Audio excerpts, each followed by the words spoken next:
araw, Yumakians! Ito ang programang maghahatid sa inyo ng mga balita ngayong Pasko. Mga lugar na may kaugnayan sa pagdiriwang ng Pasko dito sa Pilipinas. At balitang pang-teknolohiya na makatutulong sa ating pagbabudget ngayong Pasko. Muli, ito ang programa para sa mga Yumakians ng kasalukuyang henerasyon. Kaya tara na tumutok sa aming Christmas episode dito lang sa Hero Nasyon! Magandang araw mga Yumakians! Isa na namang araw ng pagbabalita. Isa na namang araw ng pagbibigay sa inyo ng mga bagong kaalaman. Narito na ang maghahatid ng mga balitang tiyak na inyong kagigiliwan. Ito ang Yumak Lohokan! Pasko na mga Yumakians! Kabilang ba kayo sa mga problemado sa pamimili ng panghanda at pangregalo ngayong Pasko? Ilan lamang yan sa mga hinaing ng marami sa atin tuwing sasapit ang Kapaskuhan.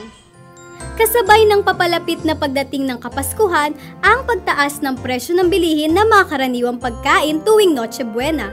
Paano nga ba natin may iwasan ang ganitong problema tuwing Pasko? Una, unti-untiin ang pagbili ng ipanghahanda sa Noche Buena. Habang maaga at may konting budget, mamili na ng kaunti para sigurado. Unahing bilhin ng mga pagkaing maaaring iimbak habang malayo pa ang Pasko. Sa ganitong paraan, hindi gaanong mahal at mabigat sa bulsa kumpara sa sabay-sabay na pamimili. Ikalawa, maging malikhain, mag-isip ng ibang handa. Kapag lahat tayo ay iba-iba ang handa at hindi iyong mga nakagawian tulad ng spaghetti, hamon at fruit salad, siguradong kakalat ang supply at demand sa pamilihan. Subukan ding lagyan ng tema ang mga ihahandang pagkain ngayong Pasko. Ikatlo, maghanda ng mga pagkaing madaling lutuin. Kapag madali at mabilis lutuin, siguradong pasok din sa budget ang mga sangkap nito. Siguraduhin simple, ngunit pasok pa din sa panlasa ang iyong ihahanda. Usong-uso din ang mga Secret Santa o exchange gifts bago pa man sumapit ang Pasko, kaya naman dagsa ang mga tao sa mga paborito nating pamilihan ng pangregalo. Paano nga ba makaiiwas sa pakikipagsabayan sa ibang namimili ng pangregalo? Una, mamili ng pangregalo buong taon. Pag-isipan ng mabuti ang mga ipangreregalo habang malayo pa ang Pasko. Siguraduhin walang pinipiling panahon ng inyong bibilhing regalo para pasok pa din itong ibigay sa pagsapit ng Pasko. Ikalawa, bumili sa mga online shops. Madami nang naglipa ng online gift shops sa Facebook at Instagram na maaaring pagbilhan ng mga kakaibang gift items.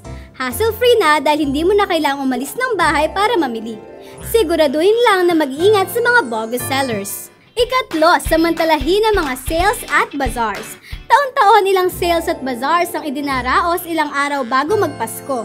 Ngayong taon, isa na dito ang craziest sale ng Metro Department Store, ang Circuit Makati Bazaar sa Globe Circuit Events Ground at ang Holiday Rush Sale sa SM Mega Mall Mega Trade Hall.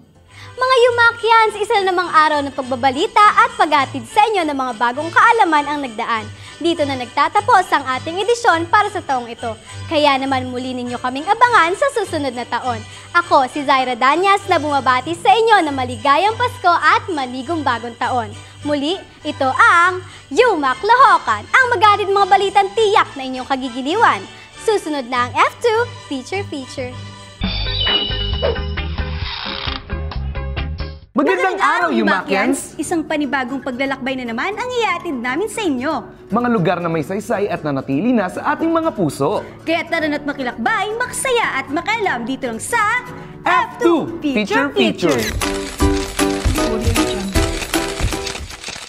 Espesyal ang edisyon ng F2 ngayong araw mga Yumakians dahil makakasama muna natin si partner Stephen David para sa ating Christmas episode. Tama ka dyan, Jerilyn. Magpapasko na mga Yumakians. Sawa na ba kayo sa mga lugar na karaniwang pinupuntahan ng mga tao tuwing Christmas season?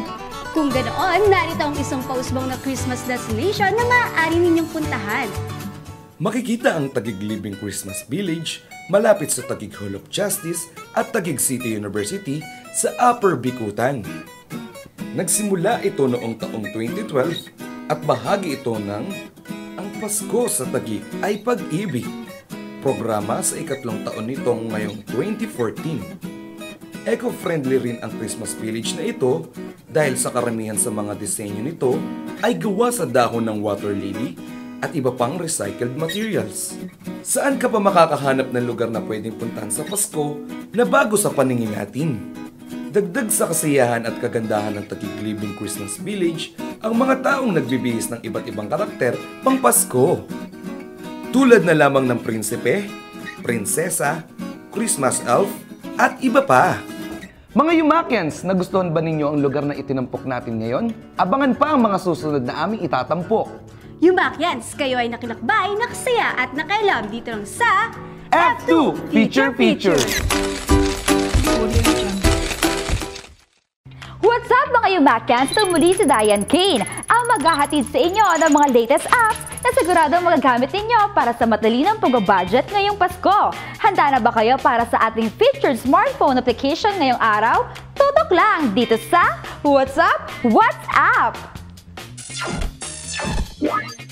What's up? What's up? Maligayang Pasko mga Yumakians! Nararamdaman nyo na ba ang Christmas rush? Siguradong abala na ang lahat sa pagbili ng ipangahanda at ipangreregalo sa Pasko. Kaya naman minsan, hindi na natin napapansin na sobra na pala sa budget ang mga pinamimili natin. Sa aming paghahanap ay mayroon kami nakilalang estudyante sa UMAC na nahihirapan din sa pag-budget ng pera.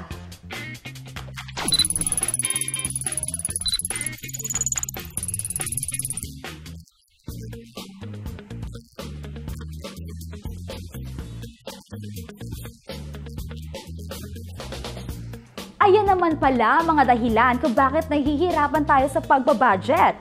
Yumakians, isa ka rin ba sa kanila? Kung ganon, narito na ang aming featured application na siguradong matutulungan ka sa matalinong pagbabudget. Narito na ang Social Budget App. Ang Social Budget App na ipinakilala ng Social Incorporated ay isang modernong budget planner na naglalayong tumulong sa ating pagbabudget ng pera. Dito malalaman ang mga nagastos at natirang ipon sa isang espesipikong panahon. Nakatutulong din ito upang masubaybayan ang mga inilalabas na pera para maiwasan ang labis na paggastos.